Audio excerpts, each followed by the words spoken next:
안녕하십니까? 반갑습니다. 이 무더위 가운데 우리 사랑하는 성도님들 더 건강하시기를 바랍니다. 저와 여러분을 비롯해서 크리스찬이라면 어떤 모든 그리스도인은 이 성령으로 충만함을 받지 않고는 하나님이 원하시는, 하나님이 기뻐하시는 인격, 내면의 변화나 또 삶의 열매를 맺을 수 없음을 아마 믿는 분들은 다 인정하실 것입니다. 그런데 안타깝게도 우리 사도신경 외웠다시피 하나님 아버지와 주 예수 그리스도를 믿고 고백한다고 했는데 우리는 하나님 아버지와 예수님에 비해서 성령님에 대해서는 우리 알긴 아는데 지식적으로만 알고 이 성령님과 친밀한 그런 관계 가운데 못 살아가는 그런 것이 많이 있습니다.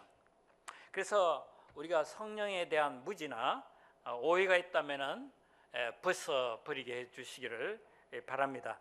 나가서 우리가 성령님과 친밀한 교제 가운데 또 성령의 충만함을 받아서 생명력 있고 기쁨 충만한 그런 삶을 살아가는 저와 여러분이 되기를 바랍니다. 누가복음은 사도행전의 저자 누가가 먼저 쓴 복음서입니다. 누가복음 마지막 부분에 보면은 예수님이 마지막으로 이런 분부를 하셨습니다. 볼지어다 내가 내 아버지께서 약속하신 것을 너에게 보내리니 너희는 위로부터 능력으로 입혀질 때까지 이 성에 머물라. 누가는 사도행전을 또 연이어서 이제 기록했는데 사도행전에서도 동일한 내용을 기록하고 있습니다. 우리 사도행전 1장 4절을 같이 읽겠습니다. 사도와 함께 모이사 그들에게 분부하여 이르시되 예루살렘을 떠나지 말고 내게서 들은 바 아버지께서 약속하신 것을 기다려. 여러분, 왜 똑같이 예루살렘을 떠나지 말라 그리고 아버지 약속을 기다리라, 왜 이 누가복음 사도행전에 똑같은 내용을 왜 이렇게 이야기했을까요? 이 반복하는 것은 특별히 아주 그 내용이 중요하기 때문에 그렇습니다. 먼저 예수님은 제자들에게 예루살렘을 떠나지 말고 머물러 있으라고 하셨습니다. 이 예루살렘은 어떤 곳입니까? 예수님이 그 당시에 처참하게 십자가에 못 박혀 죽으신 그런 기억하기도 힘든 곳입니다. 또 제자들은 예수님이 체포당하실 때 하나같이 다 도망갔던 실패의 그런 장소입니다. 그리고 지금 제자들도 언제 그들에게 잡혀갈지 모르는, 죽을지 모르는 아주 두렵고 위험한 그런 장소입니다. 그런데 이들은 예수님의 말씀을 듣고 순종해서 예루살렘을 떠나지 않았습니다. 이건 쉽지 않은 순종이고 이 순종은 굉장히 중요하다는 것을 성경에서 말씀하고 있는 것입니다. 만약 여러분 제자들이 답답하다고 이제 아니면은 자기들 힘을 믿고 예루살렘에 떠났다면 어떻게 되겠습니까? 그들은 하나님이 약속하신 성령이 그들 가운데 임하실 수가 없었겠고 또 그들은 어떻게 하나님의 생명 구원 역사에 쓰임 받을 수가 있었겠습니까? 여러분, 이 제자들은 지금 신앙 고백을 분명히 했던 하나님의 자녀들입니다. 3년간 제자 훈련을 받았고 또 예수님의 죽음과 부활을 목격한 사람들입니다. 그렇기 때문에 세상에 이분들이 나가서 얼마든지 예수님을 증거할 증인으로서 자격을 갖추지 않았는가 이렇게 보입니다. 그러나 예수님은 이런 것들에게 너는 떠나서는 안 된다, 아직 머물라, 하나님의 약속하실 기다려라 이렇게 말씀하셨습니다. 그러면 아버지께서 약속하신 바가 무엇입니까? 우리 사도행전 1장 5절을 읽겠습니다. 요한은 물로 세례를 베풀었으나 너희는 몇 날이 못되어 성령으로 세례를 받으리라. 성령으로 세례를 너희들이 받아야만 된다는 것입니다. 이 성령 세례는 구원받은 하나님의 자녀가 이제는 하나님 나라를 전파하기 위해서 또 다른 사람을 섬기기 위해서 능력을 덧입는 것입니다. 이 성령 세례라는 용어 자체 때문에 논쟁들이 있었습니다. 그러나 우리가 분명히 아는 것은 성령 세례 받은 사람도 그로 끝나는 것이 아니라 앞으로 계속해서 그들이 기도해서 성령 충만을 받아야 합니다. 성령 세례 받았다고 해서 그로 끝나는 게 아니고 계속 그들은 또 기도하고 성령 충만을 구해야 됩니다. 그 예가 사도행전 4장 31절에 보면 나옵니다.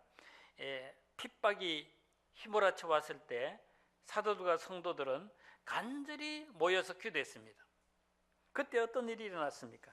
그 사도행전 4장 31절을 한번 같이 읽겠습니다.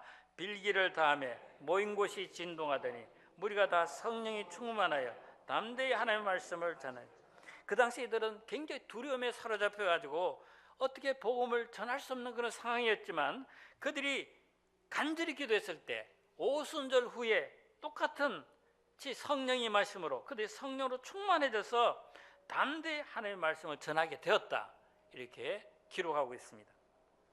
우리가 에베소 5장 18절을 보면은 사도 바울이 이미 구원받은 성도들에게 말씀하고 있는 것입니다. 이 사도행전 에베소 5장 18절은 이미 구원받은 성도들에게 주시는 말씀입니다.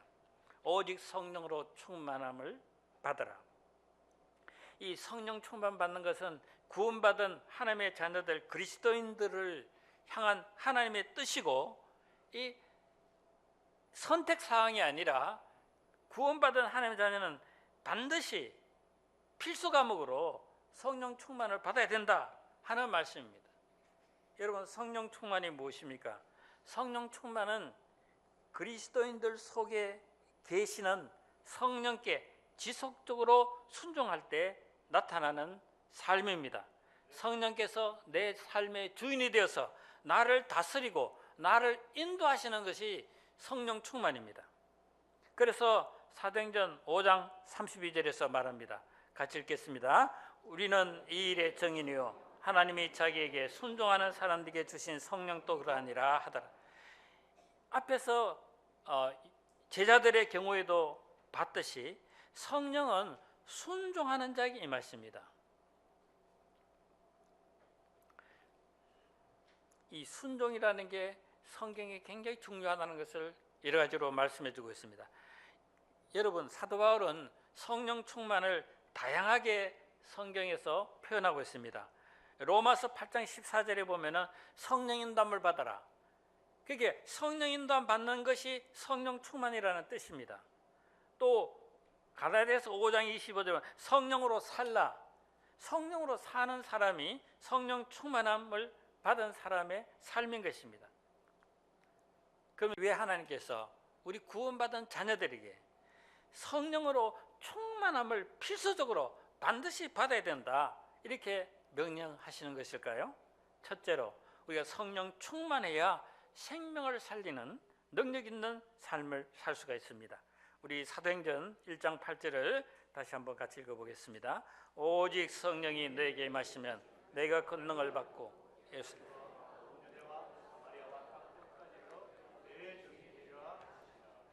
한 영혼을 구원하고 살리는 그런 역사는 우리 인간의 힘과 노력으로 되지 않습니다. 오직 성령이 임하셔서 하나님의 권능을 우리가 덧입게 될 때, 그때 우리를 통해서 영혼을 살리고 구원하는 생명의 역사가 일어날 수가 있다는 것입니다.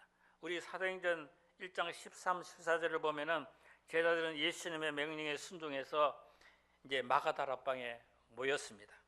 그리고 그때 그들은 한 마음으로 기도하기 시작해요. 전혀 기도하기를 힘썼습니다. 더 메시지 성경은 이렇게 말합니다. 이들은 끝까지 이 길을 가기로 뜻을 모으고 온전히 하나가 되어 기도했다.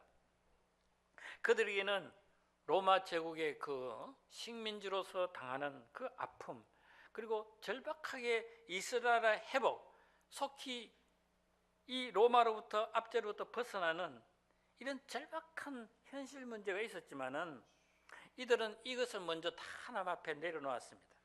하나님 앞에 다 맡겼습니다. 그리고 그들은 예수님이 명령하신 대로 하나님 나라를 전파하기 위해서, 그 약속하신 성령을 받기 위해서 그들은 간절히 포스트로 기도했습니다. 이렇게 한마음 한뜻으로 간절히 기도한 지 열흘째 오순절이 되었습니다. 그때 그들이 모여있는 곳에 갑자기 하늘부터 급하고 강한 바람가드 소리가 온 집을 가득 채웠습니다. 불의 햇처럼 갈라지는 것이 각 사람 위에 임했습니다. 그들은 이때 모두 성령으로 충만하게 되었습니다. 그때 놀라운 일이 벌어졌습니다. 그들은 한 번도 말한 적이 없는 그 언어로서 성령께서 말하게 하시는 대로 세계 각지에서 모여온 그 사람들 언어로, 그들이 알아들은 언어로 담대 복음을 전가하기 시작했습니다. 그리고 베드로의 변화는 더욱더 놀랍습니다. 그는 누구보다 예수님을 사랑했지만은 죽음의 두려움 앞에서 예수님을 3번 저주하면서까지 부인했습니다. 그는 실패했습니다. 이런 그가 성령으로 충만하게 되었을 때 어떤 일이 일어났습니까? 군중들을 향해서 십자가 부활의 복음을 담대히 외치기 시작했습니다. 그가 성령의 능력으로 하나님의 복음을 전가할 때 3,000명이 회개하고 죽게 돌아오는 그야말로 믿을 수 없는 이런 역사가 일어났습니다. 그리고 예루살렘에서 시작된 하나님의 생명 구원의 역사는 요원의 불길처럼 사방으로 번져나갔습니다. 여러분, 교회사를 보면은 성령의 권능이 임하실 때 언제 어디서나 이와 같은 놀라운 사도행전적인 역사가 일어났습니다. 예를 들면은 18세기에 요한 웨슬레이의 성령이 임하심으로 타락한 영국을 구원하고 새롭게 하는 그 놀라운 대각성 운동이 일어났습니다. 19세기에 무대계만 성령으로 말미암아 미국에 대붕이 일어났고 그 영적인 영향력은 한국까지 미쳤습니다. 우리나라에서도 1907년 성령님이 능력으로 임하셨을 때 한반도를 뒤흔들고 변화시키는 이런 역사가 일어났습니다. 평양 장대현 교회에 한 1,500명이 모여서 부흥회를 했습니다. 그런데 마칠 때까지 아무런 역사가 일어나지 않았습니다. 그때 길선조 장로가 모든 성도들 앞에 나아가서 내가 친구가 죽으면서 유언하면서 맡겨준 그 엄청난 재산 중에 내가 절반을 가로챈 죄인입니다 하고 고백했습니다. 그러자 여기저기서 자기의 숨겨놓은 죄를 털어놓으며 통곡하고 회개하기 시작했습니다. 죄로 인해 하나님과 막혔던 담이 무너지면서 거룩하신 하나님의 임재가 교회에 가득하게 되었습니다. 그때 고의로 빚을 떼먹은 사람은 체주를 찾아가가지고 사과하고 용서를 구했습니다. 며느리와 시어머니가 서로 회개하며 화해하는 놀라운 역사가 일어났습니다. 시어머니 며느리처럼 힘든 관계가 됐습니까? 성령이 임했을 때 그들은 서로 회개하고 용서를 구하면서 화해하는 역사가 일어났습니다. 하나님께서는 일제 강점기 밑에서 참으로 우리나라의 마음을 낮추어 주셨고, 그리고 정말 간절히 하나님을 찾고 기도했을 때 이 한반도에 놀라운 하나님의 은혜가 임했습니다. 성령의 놀라운 역사가 일어났습니다. 이를 통해 우리나라는 아시아에서 처음으로 기독교가 크게 부흥했습니다. 여러분, 아시아 보십시오. 우리 한국만큼 이렇게 기독교적인 이런 역사가 일어난 데가 없습니다. 그리고 이 작은 나라가 미국 다음으로 선교사를 많이 파송하는 믿을 수 없는 일이 일어났습니다. 그런데 안타깝게도 우리 한국교회가 부유해지면서 여러 가지로 참 영적으로 쇠락한 가운데로 빠져들게 되었습니다. 거룩을 잊어버리고 돈과 명예와 세상을 더 사랑하게 되었습니다. 그래서 영적으로 점점 메말라가고 영적인 침체 가운데 빠지게 되었습니다. 그래서 지금이야말로 다시 한번 이 나라에 그런 영적인 각성과 성령 역사가 일어나야 될 때입니다. 무엇보다도 나 한 사람부터 먼저 마음을 찢고 회개하고 세상에 엄란하고 거짓된 영향력에서 벗어나게 해달라고 기도해야 될 때입니다. 오늘날 우리가 세상이 악하고 힘들다고 말합니다. 그러나 정말 중요한 것은 환경이나 조건이 아닙니다. 나 한 사람이 정말 앞에 나가서 회개하며 기도하는가, 성령으로 충만한 삶을 내가 살고 있는가 하는 것입니다. 저와 여러분이 성령으로 충만함 받을 때 이 환경 조건은 어떠하든지 간에 우리가 이 세상을 승리하며 내외적인 열매를 맺어갈 줄로 믿습니다. 우리 미래교회 목장마다 성도님들마다 성령으로 충만함을 받으심으로 죄악된 세상을 변화시키고 하나님 나라 구원 역사를 이루어가는 부흥의 그런 불씨가 되게 해주시기를 바랍니다. 둘째로 성령 충만해야 우리가 하나님의 형상을 회복하게 됩니다.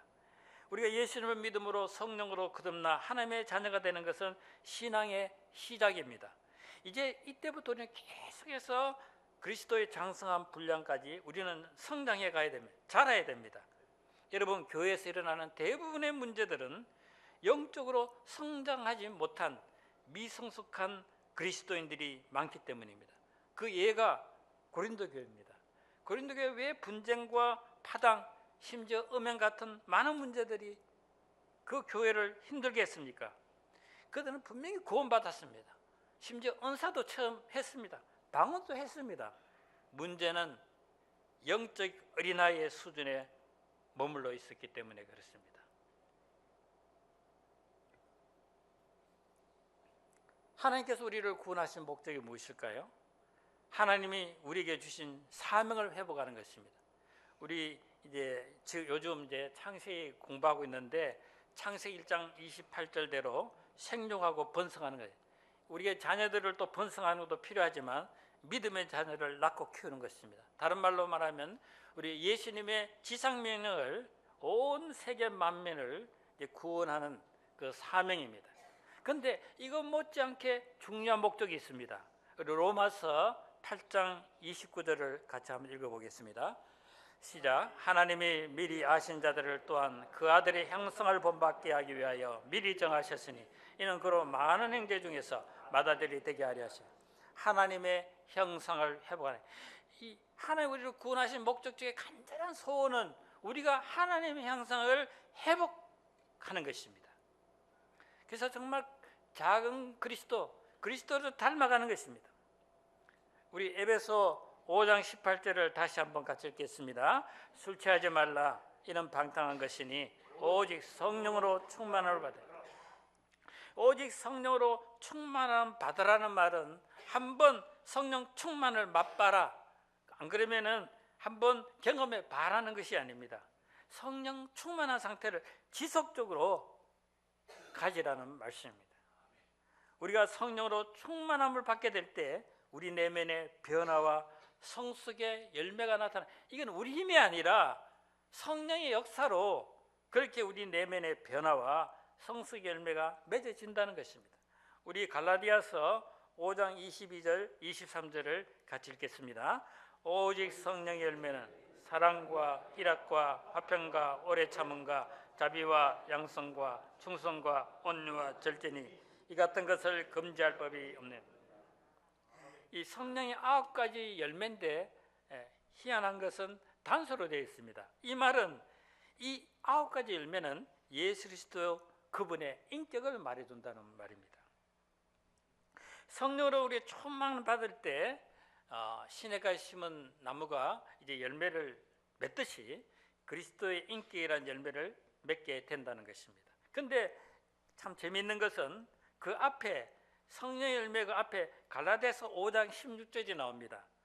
그 앞에 뭐라고 하냐면 내가 이르노니 너희는 성령을 따라 행하라, 그리하면 육체의 욕심 이루지 아니하리라. 여러분, 우리의 육체의 욕심은 제약된 소욕인데 제약된 소욕 따라가면 우리는 시기, 질투, 온갖 음란한 거 많은 이 문제들이 열매를 맺히죠. 그러나 성령을 따라 행하면은 그 결과로서 이런 놀라운 성령의 열매를 맺게 된다는 것입니다. 우리 성령 충만 한꺼번에 탁 뜨거운 은혜 받는다 해서 열매가 확 맺어지는 게 아니라 평소에 우리가 성령을 따라 행하는 삶을 사느냐, 정말 성령이 내 삶을 인도해 가도록 하는가 하는 그 결과로서 이런 열매가 맺어진다는 것입니다. 사랑하는 성도 여러분, 사람들과 대화해보면 안타까운 것은 성령의 역사에 대해서 마음문을 닫고 사시는 분들도 있습니다. 사실 어떤 면에서는 저도 과거에 성령에 대해 참 오해를 많이 하고 마음이 참 열리지 않고 그런 적이 있습니다. 이 성령의 능력과 은사를 처음 했다는 그런 분들의 그 말이나 삶이나 행동이 좀 이상해가지고 그것 때문에 이 성령의 역사에 굉장히 참 회의를 가지는 그런 경우도 있습니다. 그리고 특별히 그 방언 문제가 있는데, 방언이 성령 충만한 증거다. 방언 받은 사람이 영적으로 최고의 경지에 올라가 있다. 영적인 성숙한 사람의 증거다. 이렇게 주장하는, 이거는 극단적인 오순절박이에요. 정상적인 오순절이 아니라 극단적인 오순절 그런 파가 있는데, 그런 데서 이런 것을 말함으로 말미암아 많은 그리스도인들이 성령과의 친밀한 관계로 들어가는데 이것들이 참 걸림돌, 장애물이 되었습니다. 그래서 뭔가 좀 들어가고 싶고 성령과 친밀한 관계를 맺고 싶은데 이런 것 때문에 마음이 많이 이제 다친 적이 있습니다.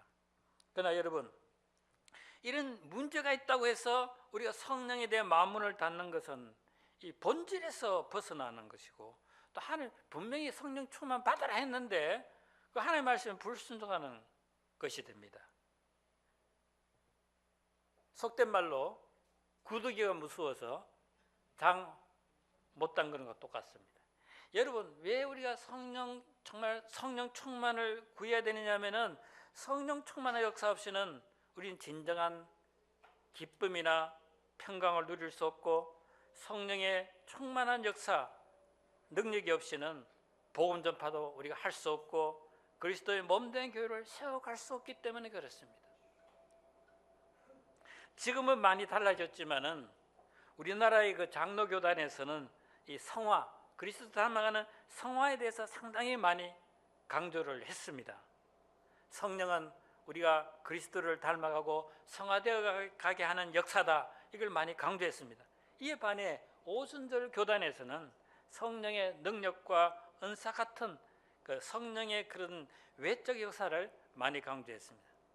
그래서 우리는 오늘날 균형이 필요하다고 많이 이야기합니다. 생명을 살리고 복음을 증거하게 하는 성령의 능력의 역사와 더불어서 그리스도의 형상을 본받게 하는 성령의 내적 역사가 똑같이 균형 있게 우리 삶 가운데 나타나야 된다는 것입니다. 그래야 건강한 교회가 되는 것이고 건강한 성도로 살아갈 수 있는 줄로 믿습니다. 무엇보다 우리는 예수님을 봐야 됩니다. 예수님이 어떻게 하셨는가? 예수님은 거듭나고 거룩하게 하시는 성령의 역사를 중요시 하셨습니다. 그와 동시에 악한 마귀를 쫓아내고 복음 역사를 능력 있게 증거하는 성령의 역사를 이루셨습니다. 우리 사도행전 10장 38절을 같이 읽겠습니다. 하나님이 나사렛 예수에게 성령과 능력을 기름 붓듯 하셨으며 그가 두루 다니시며 선한 일을 행하시고 마귀에게 눌린 모든 사람을 고치셨으니 이는 하나님이 함께 하셨습니다.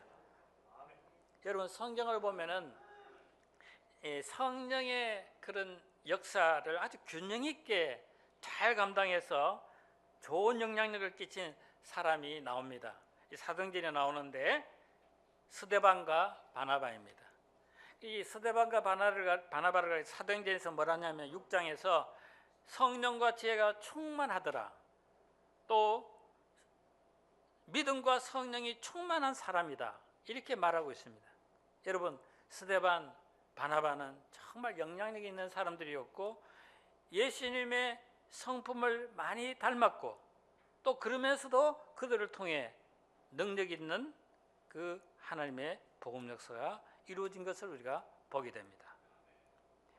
한 청년이 우리 교회에 왔는데 처음에 굉장히 교만해 보이고 눈에 거슬릴 정도였습니다. 그런데 이런 분이 예수님을 인격적으로 만난 후에 조금씩 변화되어 가지고 자기과 동기생들, 후배들을 많이 데려와서 이들이 이제 예수님을 알고 제자로 세워가는데 귀하게 쓰임 받았습니다. 지금 우리 이 교회 비전센터를 건축할 때 당시 그분의 전세금이 7천만 원이었는데 5천만 원을 작정했다고 합니다. 그리고 직장 때문에 서울로 가게 되었지만 그곳에서도 약속한 건축원금을 다 감당했다고 들었습니다. 그는 서울의 교회에서도 전도왕상을 받기도 했습니다. 지금 학원에서 강의를 하는데 강의 시작 전에 예수님이 얼마나 놀라운 분인지 그는 간증합니다. 일주일에 한 번씩 학생들에게 성경을 가르칩니다.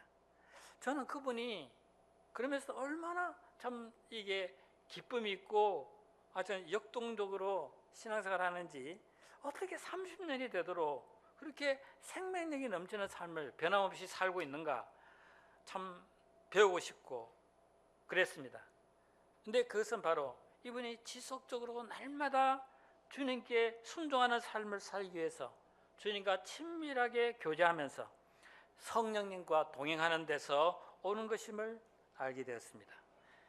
2011년에는 가난 판정까지 받았지만 늘 성령 충만한 가운데 감사하며 능력 있는 그리스도의 증인으로 쓰임받고 있습니다. 건강도 좋아졌습니다. 저는 성령님과 친밀하게 동행하는 생활을 더욱더 배워가고 있습니다. 내 안에 계신 성령님을 인정하고 이 성령님과 교통하면서 성령님과 친밀하게 교제하며 동행하는 삶이 얼마나 기쁘고 힘이 되는지요. 매일 하루를 마칠 때도 기도하면 성령께서는 저의 잘못된 생각이나 행동을 깨닫게 하시고 또 십자가 은혜를 의지해서 회개하게 하십니다. 그래서 성령과 협력하며 살아가는 그런 삶, 성령과 협력하며 행하는 사역이 얼마나 은혜롭고 신나는 일인가를 체험하게 해 주십니다. 내가 매일 기쁘게 순리의 길 행하면 주의 팔이 나를 안보하며 내가 주의 큰 복을 받는 참된 비결은 주의 영이 함께 함이라. 아멘. 주님께서는 분명히 구하는 자에게 성령을 선물로 주신다고 약속하셨습니다. 우리 같이 한번 누가복음 11장 13절 읽겠습니다. 너희가 갈지라도 좋은 것을 자식에게 줄 줄 알거든 하물며 너희 하늘아버지께서 구하는 자에게 성령을 주시지 않겠느냐. 여러분은 성령을 얼만큼 사모하며 구하고 계십니까? 얼마나 성령의 인도함을 받기 위해서 성령의 인도함을 따라 살기를 힘쓰십니까? 특별히 성령께서는 사도행전에 나타나는 대로 개인 기도뿐만 아니라 교회 공동체로 모여 기도할 때 특별히 성령께서 임하셔서 더 큰 능력과 은혜를 부어주십니다. 저희 부부는 매일 성경 읽고 찬양하고 예배하고 합심 기도할 때마다 성령의 임재와 역사를 체험합니다. 왜냐하면 부부도 두 사람이니까 성경 말씀대로 그렇게 부부가 이렇게 합심 기도하고 이게 얼마나 하나님 기뻐하는가. 그래서 저희 부부는 거의 매일 이렇게 예배드리고 합심 기도합니다. 한 달 전쯤 우리 부부가 기도하는 가운데 하나님께서 남아공과 말라이를 신방하라는 그런 마음을 주셨습니다. 그래서 저희들이 여러 가지로 이제 수속하면서 이렇게 알아보니까 성령께서 얼마나 때맞게 저희들을 인도하시는지 주님의 놀라운 손길을 보게 되었습니다. 근데 이 남아공은 괜찮은데 말라이로 들어가려면 입국하려면 반드시 황열병 예방 주사 맞아야 된다 해가지고 그것을 맞았는데 몸살 기운이 있어가지고 지난밤에 계속 근육통으로 좀 고생했습니다. 사랑하는 성도 여러분, 우리가 성령으로 충만하기 위해서 매일 인격이신 성령 하나님을 인정하고 우리가 환영하고 우리 마음에 모셔드립시다. 그리고 성령께서 깨닫게 해주시는 죄를 날마다 회개합시다. 나가서 날마다 지속적으로 성령님과 동행하면서 순종하며 살게 해달라고 기도합시다. 성령님 제 가운데 임하셔서 더욱 성령으로 충만케 하여 주옵소서.